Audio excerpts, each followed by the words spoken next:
નમસ્કાર મિત્રો, ઓમ academy study point ગુજરાતમાં સર્વ મિત્રોનું હાર્દિક સ્વાગત છે। મિત્રો, આજે આપણે 26 જુલાઈના મહત્વપૂર્ણ કરંટ અફેર્સના પ્રશ્નોની ચર્ચા કરીશું। તો ચાલો મિત્રો, આપણે 26 જુલાઈના મહત્વપૂર્ણ કરંટ અફેર્સના પ્રશ્નોની ચર્ચા કરીએ। મિત્રો, પ્રશ્નોની ચર્ચા શરૂઆત કરતાં પહેલાં આપણે જે મિત્રોને વિડીયો પસંદ આવે તો લાઇક, કોમેન્ટ અને સબસ્ક્રાઈબ અવશ્ય કરો। પ્રશ્ન નંબર 1, હાલમાં વિશ્વ IVF દિવસ ક્યારે મનાવવામાં આવ્યો? તો મિત્રો, એનો જવાબ આવશે ઓપ્શન એ 25 જુલાઈ। વિશ્વ IVF દિવસ દર વર્ષે 25 જુલાઈના રોજ મનાવવામાં આવે છે।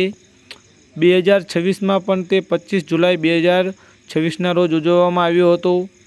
આ દિવસ વિશ્વના પ્રથમ IVF બાળક, મિત્રો આ મોસ્ટ ટાઈમ્પી પ્રશ્ન છે, વિશ્વનું પ્રથમ IVF બાળકનું નામ શું હતું? તો લુઈસ બ્રાઉનના 25 જુલાઈ 1978ના જન્મની યાદમાં ઉજવવામાં આવે છે। પ્રશ્ન નંબર 2, હાલમાં સ્વસ્થ ખાવાની આદતોને પ્રોત્સાહન આપવા માટે પ્રકૃતિ કાફેનું ઉદ્ઘાટન ક્યાં કરાયું? તો મિત્રો, આનો જવાબ આવશે ઓપ્શન એ ન્યૂ દિલ્હી ખાતે। સ્વસ્થ ખાવાની આદતોને પ્રોત્સાહન આપવા માટે પ્રકૃતિ કાફેનું ઉદ્ઘાટન નવી દિલ્હીના આયુષ ભવનમાં કરવામાં આવ્યું છે। આ કાફેનું ઉદ્ઘાટન કેન્દ્રીય આયુષ રાજ્યમંત્રી સ્વતંત્ર પ્રભાર પ્રતાપરાવ જાધવ દ્વારા કરવામાં આવ્યું છે। પ્રશ્ન નંબર 3, હાલમાં IRCTCના ચેરમેન અને મેનેજિંગ ડાયરેક્ટર તરીકે કોની નિમણૂક કરવામાં આવી છે? તો મિત્રો, આનો જવાબ આવશે ઓપ્શન બી રાહુલ હિમાલયન।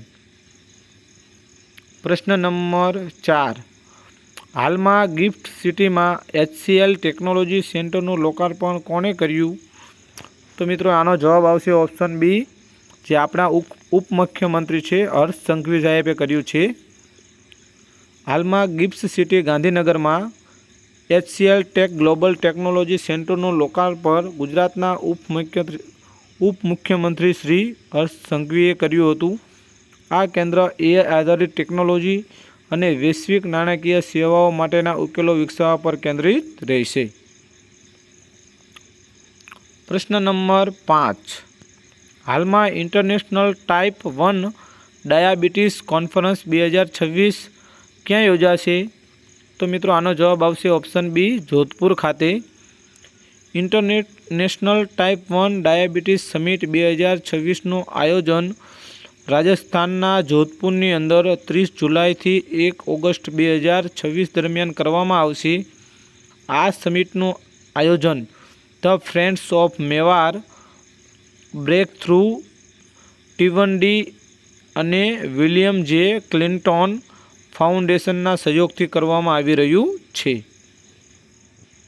પ્રશ્ન નંબર 6, હાલમાં 23મા કોમનવેલ્થ ગેમ્સ 2026નું ઉદ્ઘાટન ક્યાં થયું? તો મિત્રો, આ મોસ્ટ ટાઈમ્પી પ્રશ્ન છે, એનો જવાબ આવશે ઓપ્શન એ ગ્લાસગો ખાતે। મિત્રો, યજમાન શહેર છે ગ્લાસગો, જે સ્કોટલેન્ડનું છે। તેનું આયોજન થયું મિત્રો 23 જુલાઈથી 2 ઓગસ્ટ 2026ના રોજ, અને મિત્રો તેનું ઉદ્ઘાટન સ્થળ છે ઓવો હાઇડ્રો ગ્લાસગો। પ્રથમ વખત ઇન્ડોર એરેનામાં ઉદ્ઘાટન સમારોહ યોજાયો।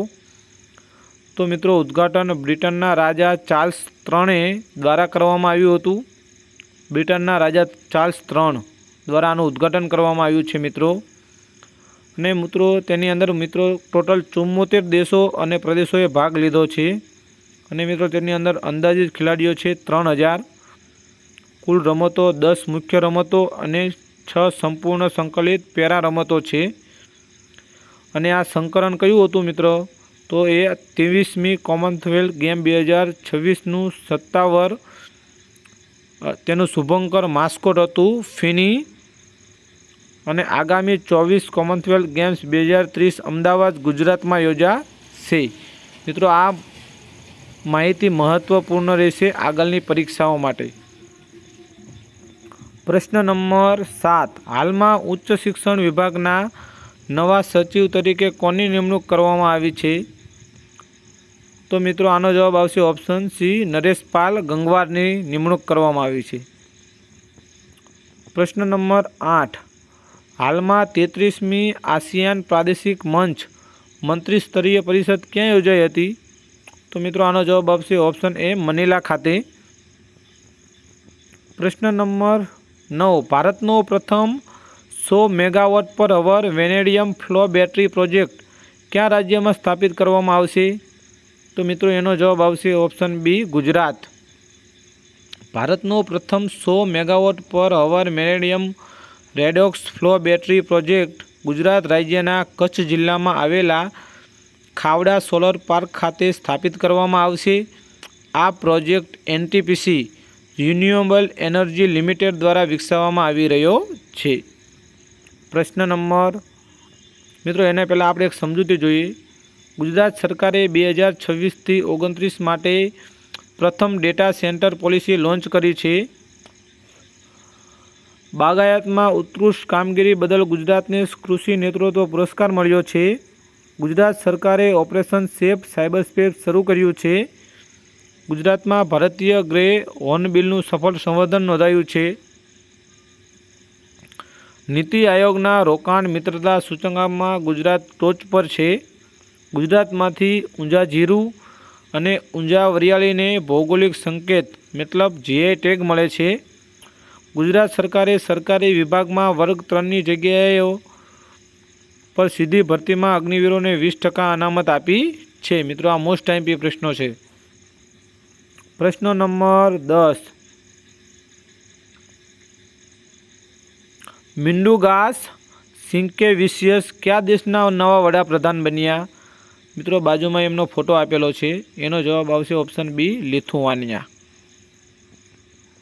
પ્રશ્ન નંબર 11, હાલમાં મુજીહિકાલ પંકજ જક્ષીનું નિધન થયું છે, તેઓ કોણ હતા? મિત્રો બાજુમાં એમનો ફોટો આપેલો છે, તેનો જવાબ આવશે ઓપ્શન સી, કઠપુતળી કલાકાર હતા।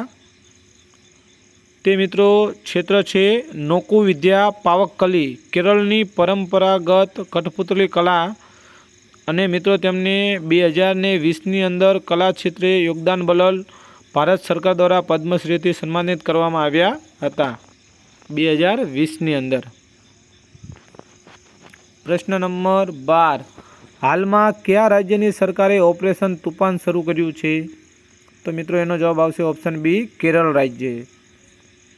પ્રશ્ન નંબર 13, હાલમાં કયા રાજ્યની પોલીસે જાહેર પરીક્ષાના ગુનાઓની તપાસ માટે એક વિશેષ ટાસ્ક ફોર્સની રચના કરી છે? તો મિત્રો એનો જવાબ આવશે ઓપ્શન એ, દિલ્હી રાજ્ય। તે પબ્લિક એક્ઝામિનેશન અથવા પ્રિવેન્શન ઓફ મીન્સ એક્ટ 2024 હેઠળ ગુનાઓની તપાસ કરશે। યુપીએસસી, એસએસસી, એનટીઆરઆરબી, આઈબીપીએસ સહિત કેન્દ્ર સરકારની વિવિધ જાહેર પરીક્ષાઓ સંબંધિત પેપર લીક અને અન્ય ગેરરીતિઓના કેસોની તપાસ કરશે। પ્રશ્ન નંબર 14, હાલમાં 16મી બ્રિક્સ આરોગ્ય મંત્રીઓની બેઠક ક્યાં યોજાઈ હતી? મિત્રો આ મોસ્ટ આઈએમપી પ્રશ્ન છે। 16મી બ્રિક્સ આરોગ્ય મંત્રીઓની બેઠક, તો મિત્રો એનો જવાબ આવશે ઓપ્શન એ, ચંદીગઢ ખાતે। સ્થળ છે મિત્રો ભારતનું ચંદીગઢ, અને તારીખ છે 22થી 24 જુલાઈ 2026ના રોજ યોજાઈ હતી, અને એનો યજમાન દેશ છે આપણો ભારત। અને મિત્રો તેના મુખ્ય વિષયો છે વૈશ્વિક આરોગ્ય સહકાર, ડિજિટલ હેલ્થ, મહામારી તૈયારી અને સર્વસુલભ ગુણવત્તાયુક્ત આરોગ્ય સેવા। પ્રશ્ન નંબર 15, હાલમાં કયું રાજ્ય ભારતનું પ્રથમ રાજ્ય બન્યું છે જેણે ધોરણ 1થી ધોરણ 12 સુધી એઆઈનો મુખ્ય વિષય તરીકે સમાવિષ્ટ કર્યું છે? તો મિત્રો એનો જવાબ આવશે ઓપ્શન બી, એ આપણું છે પંજાબ રાજ્ય। અને મિત્રો પંજાબ રાજ્યનું કેપિટલ છે ચંદીગઢ, અને તેના સીએમ છે ભગવત માન, અને મિત્રો તેના ગવર્નર છે ગુલાબચંદ્ર કટારિયા। તાજેતરમાં પંજાબ ભારતનું પ્રથમ રાજ્ય બન્યું છે જેણે ધોરણ 1થી 12 સુધી આર્ટિફિશિયલ ઇન્ટેલિજન્સ એઆઈને મુખ્ય વિષય તરીકે સામેલ કર્યું છે, અને આ પહેલ સરબત એઆઈ પ્રોજેક્ટ હેઠળ તબક્કાવાર અમલમાં મૂકવામાં આવશે। મિત્રો આ મોસ્ટ આઈએમપી પ્રશ્ન છે, અત્યારે એઆઈનો જમાનો છે મિત્ર। પ્રશ્ન નંબર 16, હાલમાં આંતરરાષ્ટ્રીય ચેસ ફેડરેશનના વચગાળાના પ્રમુખ તરીકે કોણે કાર્યભાર સંભાળ્યો છે? તો મિત્રો એ છે આપણા ભારતના વિશ્વનાથ આનંદ। એનો જવાબ આવશે ઓપ્શન બી। તાજેતરમાં ભારતના 5 વખતના વિશ્વ ચેમ્પિયન વિશ્વનાથ આનંદે આંતરરાષ્ટ્રીય ચેસ ફેડરેશન મિત્રો ફાઇડનું ફૂલ ફોર્મ પૂછાઈ શકે, આ વચગાળાના પ્રમુખ તરીકે કાર્યભાર સંભાળ્યો છે। આ નિર્ણય ફાઇડના પ્રમુખ આર્કોડી દોર્કોવિચે યુરોપિયન યુનિયનના પ્રતિબંધોને કારણે પોતાની સત્તાઓ અસ્થાયી રીતે સ્થગિત કર્યા બાદ લેવામાં આવ્યો છે। શા માટે મિત્રો નિયુક્તિ થઈ? તો ફાઇડ પ્રમુખ આર્કાડી દોર્કોવિચ પર યુરોપિયન યુનિયનના પ્રતિબંધો લાગ્યા, તેમને ફાઇડના હિતમાં પોતાની સત્તાઓ અસ્થાયી રીતે સ્થગિત કરી। ફાઇડ ચાર્ટરની કલમ 19(2) મુજબ ડેપ્યુટી પ્રમુખ વિશ્વનાથ આનંદે વચગાળાના પ્રમુખ તરીકે જવાબદારી સંભાળી છે। તો મિત્રો આ હતા આપણા આજના કરંટ અફેર્સના મહત્વપૂર્ણ પ્રશ્નો।